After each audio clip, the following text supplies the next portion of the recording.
Ayo, what's up? Welcome back din sa ating channel dito sa Box TV. Alright, so tayo nagbabalik-balik mga babayan. No? At eto na nga. No? Senator Chis Escudero. Mga babayan, nagwala na rin po sa Senado. Grabe, bakit ang daming nagwawala sa Senado ngayon mga babayan? No? At talaga namang eto na po. No? Itinuro na po niya. No, si Congressman Martin Romualdez ang di umano'y nasa likod daw po ng lahat ng ito. Lahat ng mga nangyayari ngayon. No? Parang sabi ni Senator Marcoleta. No, mga kababayan, na ito daw pong si Saldico at si Martin Romualdez ay naituro na po yung link, no? Missing link mga babayan. No, neto pong si Orly. Di ba mga babayan, yung testigo. Senator Marcoleta.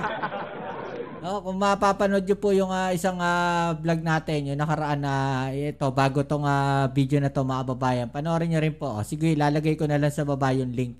No, sabi ni Senator Marcoleta, no, si Orly daw po ang missing link na nagdugtong. No? Ng pangalan ni Congressman Marcoleta ni Congressman Romualdez mga babayan. Nalilito na ako sa kanila. Dito daw po kay Saldico. No, at ngayon naman, eto nga si Senator Chis Escudero, talagang naidiin na po. No, eto nga si Martin Romualdez mga babayan. No, parang merong parang merong screenplay mga kababayan. Na talagang siguro parang kailangan maidiin natin, no, si Martin Romualdez. Kailangan masakit kasi mga babayan, nagkakaturuan na, no, yung kanya-kanyang testigo yung mga lumabas, tapos yung mga testigo kanya-kanyang turo din. No, masaklap na ito mga babayan, let's say kagaya niyan si Diskaya, no, andito lang sa administrasyon ng Pangulong Bongbong Marcos. No, yung kanilang mga inilabas. Paano naman yung mga nakaraang administrasyon, no, ng dating Pangulong Duterte, kung saan sila halos talagang nag-umpisang tumiba-tiba mga kababayan. No, sabi nga ng mga nababasa natin sa comment baka yun lang yung turo sa script. Kailangan 2022 lang hanggang 2025. Hindi pwedeng kasama yung 2016 hanggang 2022. No, sa dating Pangulong Duterte. Hindi pwede yun. Kailangan dito lang sa administrasyon ng Pangulong Bongbong Marcos. No, kasi yun lang yung target natin. Okay, so medyo mahaba itong video na to mga babayan. Pero syempre bago natin umpisahan to, please don't forget to subscribe, like, share, comment dyan sa comment section. Kayo po ba naniniwala, no, dito sa mga sinasabi ni Senator Chis Escudero? Well, alamin natin yan, no? At i-comment nyo po sa ibaba yung mga opinion. Alright? So, tara. Let's go. Thank you, Mr. Senate President. Thank you, distinguished Majority Floor Leader. I rise to make a brief manifestation in response to the events of recent days. Ginoong Pangulo, meron po tayong kasabihan sa wikang Pilipino. Kapag nagturo ka ng daliri sa iba, may tatlong daliri na nakaturo palagi pabalik sa iyo. Sa mga nakaraang linggo, malinaw na nililihis ang galit ng taong bayan tungkol sa mga ghost at substandard flood control projects mula sa mga totoong may kasalanan patungo sa Senado at sa ilang mga miyembro nito. Tila pilit na ginagawang panakip-butas, ika nga at fall guy, at diversyon ang mga senador palayo sa Kamara at sa mga tunay na may sala. Klarong-klaro po ang script nito. Ipitin ang tatlong dating DPWH officials, pakantahin sa kanila, mema banggit lang na senador, habang pinagtatakpan ang mga congressman na tunay nakasabwat nila sa mga lugar na ginagalawan nila. Kayo ba naniniwala doon mga babayan? No? Parang dito sinasabi ni Senator Chis Escudero, mga babayan, na parang napilit, no, o pinilit lang, no, itong mga testigo na to na magturo, no, ng mga senador. Kasi nga doon sa statement ng mga Diskaya, puro kongresista. No, sabi nila, gawin natin balanse, no, magturo ka rin ng senador. Masaklap kasi nito, mga babayan, karamihan ng senador na naituro, na na-involved di umano dito sa mga flood control scandal na to, no, nandun po sa minority block, mga babayan. Kasama na nga po ito nga si Senator Chis Escudero, no, at si Joel Villanueva, no, tsaka si Estrada, mga babayan. No, yun yung masaklap dun eh. 'Di ba? Nadamay. No, yun yung mga itinuro. No, sabi nga ni Senator Chis dito, mema lang, may masabi lang. Tuloy natin. Simple ang patunay dito. Kapani-paniwala ba na wala silang kinausap na kahit isang congressman nakaupo na totoong may hawak ng mga distrito sa lugar na ginalawan nila sa hinaba-haba ng testimonya nila dito o sa Kamara? Banggit sila ng banggit, name drop sila ng name drop ng pangalan ng senador.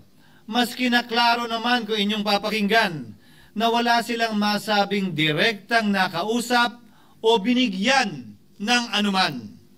Lahat ito para lamang ipako ang mga senador sa media at sa publiko at ilayo ang atensyon sa Kamara at mga congressman. Bakit nga ba? Dahil tila mas malaking isda, ika nga, mas mataas, mas kilala ang mga senador kumpara sa congressman? Umaasa sila na maiibsan ang galit ng tao sa kanilang mga anomalya ukol sa flood control at tuluyan na silang makakatakas mula sa anumang pananagutan. Isang tao lamang, Ginoong Pangulo, ang nasa likod ng script at sarswelang ito. Siya ang dahilan ng kaguluhan, pagkakaaway-away, pagkakawatak-watak na ngayon yumayanig sa ating bayan, maprotektahan lamang ang sarili niya. Ang pangalan niya ay matagal nang bulong-bulungan sa bawat sulok ng bansa, pero ngayon, unti-unti nang sinisigaw ng taong bayan.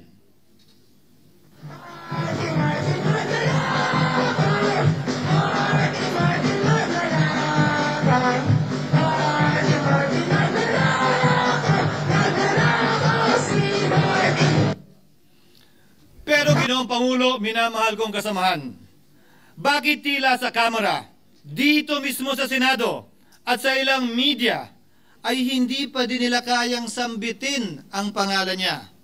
Pues sasabihin ko, Martin Romualdez. Minsan ang binanggit ng mga Diskaya ito mismo dito sa Senado ang kanyang pangalan, pero agad itong pinabawi nung humarap sila sa Kamara. Binanggit ni Master Sergeant Gutesa ang kanyang pangalan, pero ultimo notaryo, natunto nila at pinabawi nila ang pagnotaryo.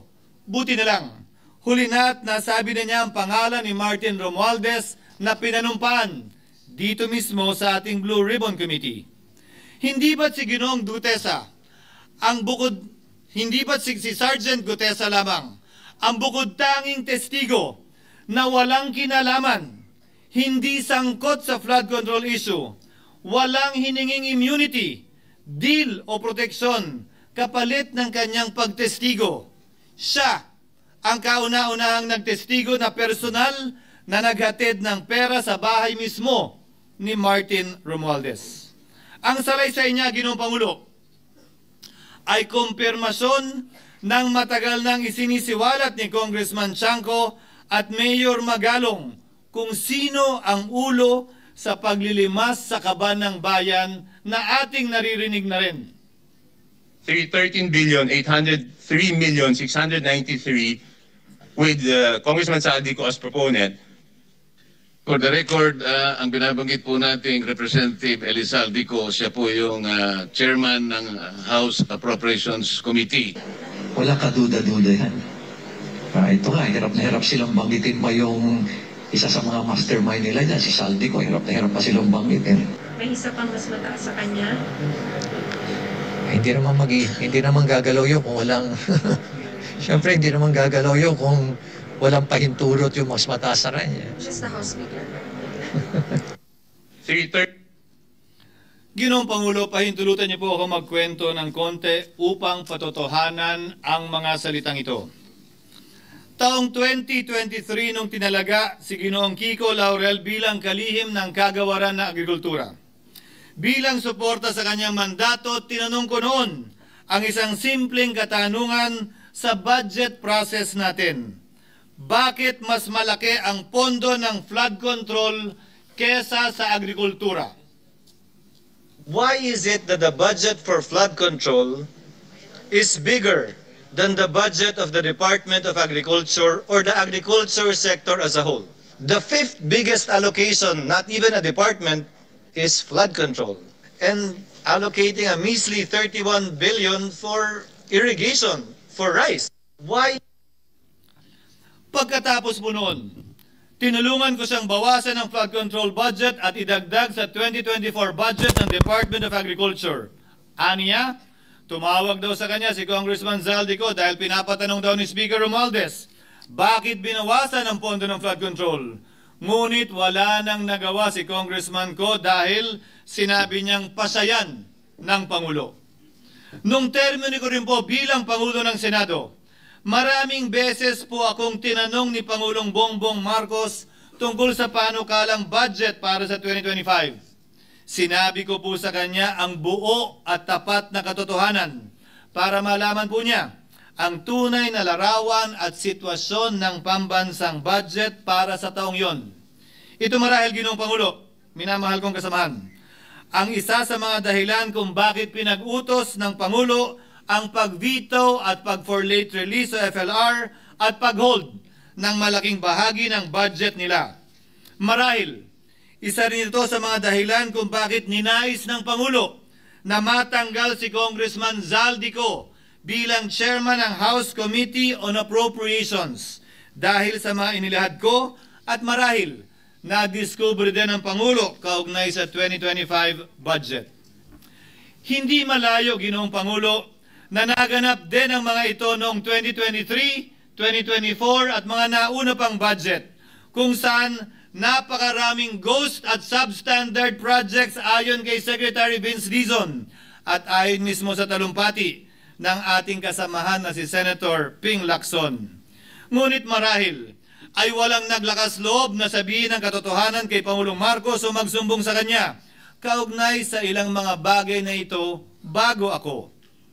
Nais ko din pong kumpirmahin ang sinabi ni Congressman Toby Chanco na ang pag-file ng impeachment complaint laban kay Vice President Sara Duterte ginamit na paraan ni Speaker Romualdez para mag-release ng pondo nila na naka-FLR or for late release bago mag-eleksyon. Maski na alam po niya na hindi po ito kayang talakayin ng Senado hanggang sa Hunyo pa mula nung simula. Ulitin ko, ginamit ni Martin Romualdez ang FLR at ang pangalan ng Pangulong Marcos upang itulak ang kanilang unconstitutional na impeachment complaint. Sabi nila, pumirma kayo dahil kung hindi lalabas ang pondo nyo na naka-FLR bago mag-eleksyon. Subalit, Ginoong Pangulo, hindi ito umubra. Hindi ito umubra dahil tinanggihan ito ni PBBM. Sinabi niyang walang ganyang uri ng usapan at sinabi niyang hindi niya gagawin yon. Kaya't hanggang ngayon, nananatili pa rin for late release ang mga questionableng pondo nila. And that is why, Mr. President, distinguished colleagues, at the height of the impeachment controversy and amidst the passion of some sectors to remove the Vice President at all costs, I urged prudence and level-headedness because I knew that greed and not accountability was the reason behind it. In the end, Mr. President, the Supreme Court vindicated us. The Supreme Court vindicated us by saying, among others, quote, "There is a right way to do the right thing at the right time. This is what the rule of just law means." Close quotations. Ginoong Pangulo, sinisi po sa akin ni Speaker Romualdez ang pagkakatanggal kay Congressman Zaldico. Sinisi po niya sa akin ang pag-FLR or for late release ng kanilang mga proyekto. Sinisi po niya sa akin ang pagkakadismiss ng impeachment complaint laban kay VP Sara na nakikita niyang makakatunggali niya sa susunod na halalan. Sinisi din niya po sa akin ang pagkakasira ng kanilang maitim na balakin sa 2025 budget na nagawa nila ng walang balakid na mga nagdaang taon. Ginoong Pangulo, naging tapat ako at ginawa ko lamang ang aking tungkulin. Kung ano ang tingin kong tama at nararapat para sa bansa at sa sambayanan. Subalit, sa kabila po nito, nagsimula na ang lahat ng bira, paninira at kaso laban sa akin at sa Senado. At ang nasa likod ng lahat ng ito, walang iba kung hindi si Martin Romualdez. Ika nga ni Mayor Magalong na ngayon lamang nakita ko sinisiraan na rin ngayon. Bakit ko ba nilabanan at binisto sila Speaker Romualdez mula noon hanggang ngayon kung kasabwat at kasapakat lang din nila ako? Hindi ko po gagawin yun. Sa tig ng tennis court, ang nasabing gusali sinimulang pinatayuan noong 6 ng Oktubre taong 2022 at ang kontraktor, ang St. Gerard Construction na pagmamayari ng mga diskaya na nasangkot ngayon sa mga manumalyang flood control projects. Dahil dito, kwenestyon ng ilan ang pagiging special advisor ni Mayor Benjamin Magalong sa ICI. Lalabanan ko ba yung anlalakas na yan, sila Speaker? Lalabanan ko ba yung mga mayayaman na yan? Kung ako'y bulok, I fought for what is right. Ano nga ba ang ginawa nila sa akin? Una, hinalungkat ang isyu ng campaign contribution na tinanggap ko mula sa isang individual na may-ari ng kumpanyang nakakuha ng kontrata sa gobyerno. Inipit niya ang budget ng COMELEC sa Kamara dahil dito at binusisi ang di umano kaso kong ito. Subalit, Ginoong Pangulo, tulad ng sinabi ko sa simula ng aking talumpati, kapag ka nagturo ka ng daliri kanino man, may 3 daliring nakaturo pabalik palagi sa iyo. Anong nangyari? Hindi ba't biglang may lumabas na ulat ang PCAJ na ang dami naman palang opisyal, hindi lang senador, mas mataas pa ang tumanggap din ng ganung uri ng kontribusyon noong 2022 elections? Ang tanong ko ay simple. Kung legal at walang mali sa ginawa nila, edi dapat legal din at tama ang ginawa ko. Pero bakit ako lang ang iniimbestigahan tungkol dito? Higit pa doon, Ginoong Pangulo, hindi ba tayon kay Mayor Magalong merong 67 na miyembro ng Kamara na kontraktor? Ito po ay mga miyembro ng Kamara na may construction firm na nakakuha ng kontrata sa gobyerno.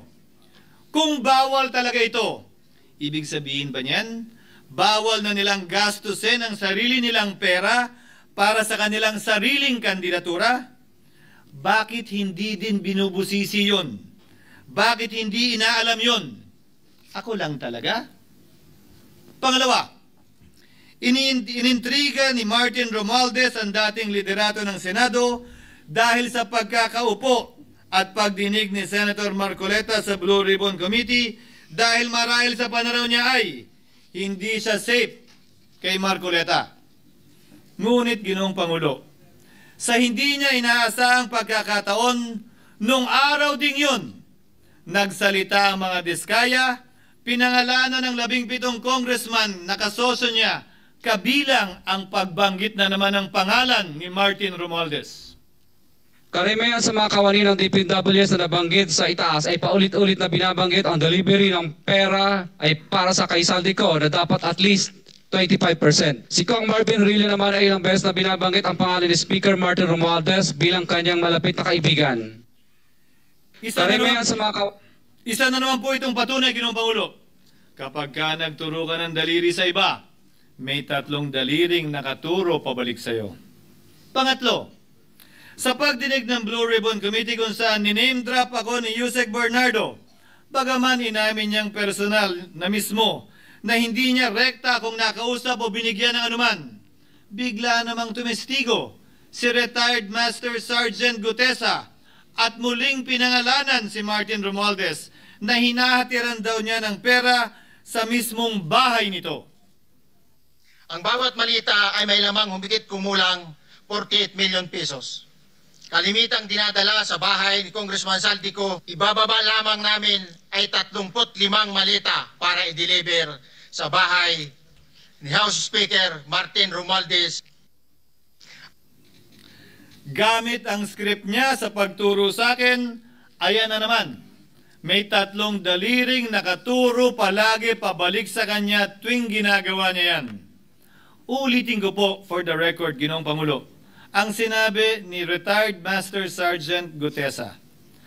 35 maleta ng pera na naglalaman na mahigit kumulang 48 milyong piso bawat isa o kulang-kulang 1.7 billion pesos sa isang delivery.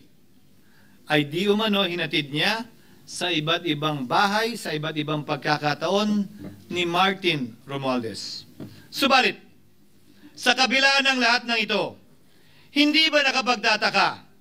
Bakit hindi sinasama si Martin Romualdez sa anumang investigasyon? DOJ man, NBI man, AMLAC man. No ako po'y pinuntahan, no ako po'y dumalo sa imbitasyon ng ICI bilang resource person. Binanggit ko at tinanong ko din ito sa kanila.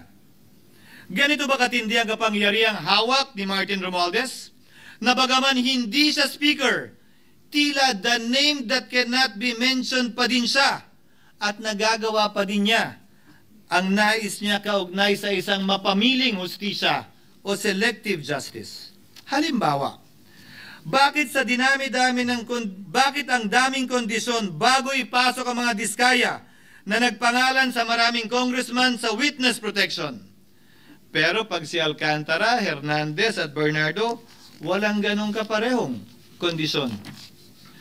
Bakit hiniling agad ang freeze order di umano para sa asset ng mga name drop na senador? Pero maliban kay Congressman Zaldico na mukhang nilalaglag na nila, ni isang congressman walang request para sa freeze order. Pagdating naman kay Martin Romualdez na dineliveran ng bilyong piso sa bahay mismo niya, ang sabi ay, quote, "We will work on it lang." Bakit interesado ang lahat sa 6 na senador na idadawit di umano ni Bryce Hernandez na handang-handa tayong alamin sana kung sino-sino sila para mapagpiestahan natin sila? Pero nung sinabi ni Bryce na hindi pala senador, kung hindi kongresista lamang ang papangalanan niya, aba, biglang naglaho ng parang bula ang atensyon. Parang wala na nagtanong. Parang wala nang interes para alamin, sino-sino nga ba yung mga yan? Kung ako po yung tatanungin niyo, alam ko merong 6 na senador eh.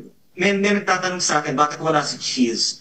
And my answer to that is, I'm almost sure, no, probably hindi ma-mention si Cheese simply because walang insertion doon. Sa Bulacan. Escudero, wala doon. Hindi po senador yung laman nung computer ko. So fake news yun, ha? May 6 na senador na nunumbrahan mo daw. Mga congressman yung nasa computer mo. Yes, yung nasa computer ko po, congressman po. Okay, thank you.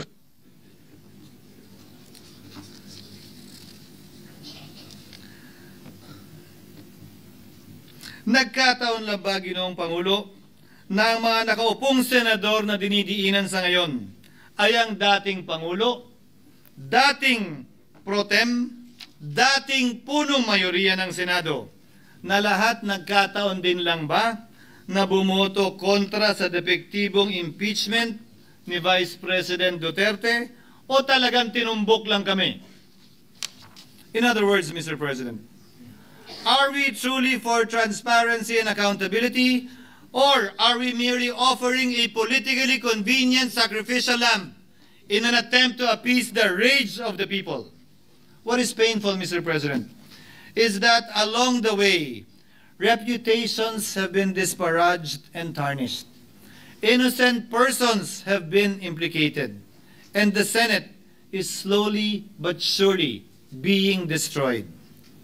Nagkataon lang po ba na ang lahat ng ito o ito'y sumusunod sa isang script, direksyon at basbas ni Martin Romualdez? Sa kanyang script na naglalayong ilihis ang galit ng bayan mula sa kanya at sa mga kasabwat niya at ituro ito sa Senado at mga senador. Ginoong Pangulo, ang script at sarswelang ito ay di uubra dahil napakalayo po nito sa katotohanan. Napakasama sa panlasa at tinitiyak ko sa inyo, hindi po ito matatanggap at lulunukin ng sambayanang Pilipino. I've been in public service for 27 years. I've never been accused nor charged with corruption. This is the sterling record which they are trying to tear down, and I tell you, they will not succeed. I will defend myself, Mr. President, against these malicious and false allegations. In fact, I have already filed and will be filing necessary and appropriate charges against my accusers and prove them wrong. And with the help of the Almighty, I will be vindicated and declared innocent, I am sure. Kaya ko po ipagtanggol ang sarili ko, Ginoong Pangulo. Ngunit, Ginoong Pangulo, sino po ang nagtatanggol sa ating institusyon? Kaya't ang aking tanging hiling po sana sa inyo, Ginoong Pangulo, at sa ating mga kasamahan sa Senado. Labanan po ninyo at huwag niyong pahintulutang ang mapamiling hustisya na lantarang nangyayari sa harap natin ngayon. For what is happening now is selective justice and mob justice. Members of the Senate have been thrown off a cliff before the court of public opinion in an attempt to mollify the people's rage, thereby covering up the real perpetrators and giving them a chance to get away. Mr. President, I will not allow justice to be weaponized against the innocent to protect the guilty.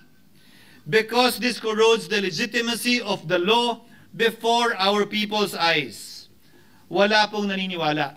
Bagkos lahat nagtatanong, bakit walang congressman na kasama sa investigasyon? But what about the other congressmen in Bulacan? Why haven't they been questioned? Called out, yeah. You think that they do not know what's going on? Ginoong Pangulo, mga minamahal kong kasamahan, huwag po tayong sumunod sa script ni Martin Romualdez. Labanan po natin ang script na ito. Pasagutin at imbestigahan lahat ng niname drop at nabanggit, congressman man, senador man at iba pang opisyal, at dapat kasama dito si Martin Romualdez. Ginoong Pangulo, hindi ba natin nakikita na pili tayong pinag-aaway-away? Mayaman, mamamayan laban sa lingkod bayan, lokal laban sa nasyonal na opisyal, congressman laban sa kapwa congressman, at ngayon, senador laban sa kapwa senador, pamilya laban sa pamilya, Pilipino laban sa kapwa Pilipino. Ginoong Pangulo, tandaan po natin, mas madaling manipulahin at ang nag-aaway at nagkakawatak-watak na bansa. At ito ang eksaktong gusto nilang mangyari. Ito, sa aking paniniwala, ay bahagi pa din ng script at sarswela na nais palaganapin ni Martin Romualdez upang lituhin, guluhin, linlangin at sirain ang ating lipunan at bansa para lamang huwag siyang mabisto. Sana ay huwag nating payagang mangyari ito. Ginoong Pangulo, tulad ng sinabi ko sa simula ng aking talumpati, sa kada mapang-akusa at mapanghusgang daliri na ituturo ninyo sa inyong kapwa, lalo na kung walang basihan, merong 3 daliring palaging nakaturo sa iyo pabalik. Sana po, maging mapanuri tayo. Huwag dali-daling magturo at maghusga dahil lamang sa napakinggan. Huwag tayong sumabay, kumampi at magpadala sa script at sarswela ni Martin Romualdez. Kung kayo ay kakampi ni Martin Romualdez, pues sumunod kayo sa gusto nila. Una, maniwala kayo sa mga sinasabi ng testigo niya na nagtuturo lamang sa mga senador. Pangalawa, ibuhos niyo ang galit niyo sa Senado at ng mga senador at palayo kay Martin at sa mga congressman. Pangatlo, pagdudahan at sirain niyo si Sergeant Gutesa na bukod tanging hindi nakinabang at walang bahid at hiningi anumang kapalit sa pagsabi ng katotohanan. Pangapat, huwag niyong payagang mabanggit man lang ang pangalan ni Martin Romualdez. Panglima, Huwag niyong payagang ipatawag si Martin Romualdez sa anumang investigasyon. Pang-anim, huwag niyong payagang imbestigahan si Martin Romualdez at mga kasamahan niya saan mang lugar. Ako, Ginoong Pangulo, hindi ako kakampi ni Martin Romualdez. Kaya lalabanan ko siya at lahat ng panglilinlang niya. Una, papatunayan kung hindi totoo ang mga panggigipit at paninira ng mga testigo niya laban sa akin at mga senador. Pangalawa, tututulan ko ang paglilihis at diversyon na ginagawa niya palayo sa kanya at sa Kamara. Pangatlo, hindi ko papayagang sirain ang mga senador pag away-awayin tayo at sirain ang institusyon ng Senado. Pangapat, pinaniniwalaan ko at saludo ako kay Sergeant Gutesa at iba pang katulad niya sa paglabas ng katotohanan. Panglima, hindi ako matatakot banggitin ng paulit-ulit ang kanyang pangalan, Martin Romualdez. At ipaglalaban kong ipatawag at imbestigahan si Martin Romualdez at lahat ng kanyang mga kasangkot at kasama. Ginoong Pangulo, mga minamahal kong kababayan, kung nais niyong lumitaw ang katotohanan, kung nais niyong panagutin ang tunay na salarin, kung nais po niyong makulong ang tunay na may kasalanan, huwag ninyong kampihan si Martin Romualdez. Punitin natin ang script ni Martin Romualdez. At higit sa lahat, huwag magpadala, huwag sabayan, huwag maniwala sa sarswela na nilalako ni Martin Romualdez. Maraming salamat po, Ginoong Pangulo, at magandang hapon po sa ating lahat. Thank you. Alright, so yung mga kababayan, no?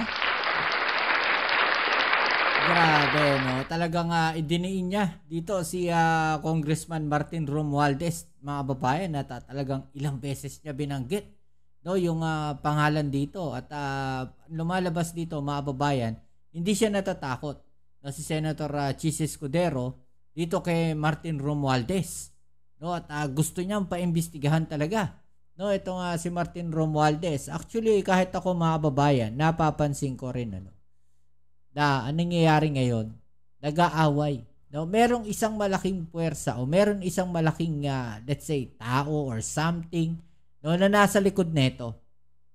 Anong nangyayari, nag-aaway ang Senado at nag-aaway ang Kongreso, no, parang pinagsasalpukan nila. Maganda rin naman ang ginawa ng Kongreso na kung saan hininto na nila, no, yung investigasyon dito. Di ba? Para sa akin, kasi para hindi na magkaroon ng ng confusion, no? Kasi kagaya niyan, iba yung sasabihin sa Senado, iba yung sasabihin sa Kongreso. So lalong nagugulo. Which is mas maganda, no, na nasa Senado lang. After niyan, mga kababayan, mas maganda yan lahat maiba to na sa ICI. Di ba? Para ICI na yung bahala dyan. Pero, ang dapat na gawin ng ICI dyan, mga kababayan, para sa akin, no, siguro mas maganda kung ano man yung mga trials na gagawin nila dyan, mga paglilitis na gagawin nila dyan, investigasyon or everything, no, tungkol dito sa problema na to. Sana meron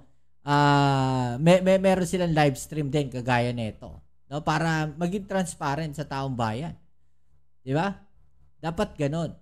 No, yun lang naman sa akin. Okay, so yan muli. Maraming salamat sa lahat ng patuloy na nakasuporta dito sa ating channel. Kita-kits po tayo sa ating next video upload. Ito muli ang yung Kuya Mobs sa Mobs TV. Peace. I'm out.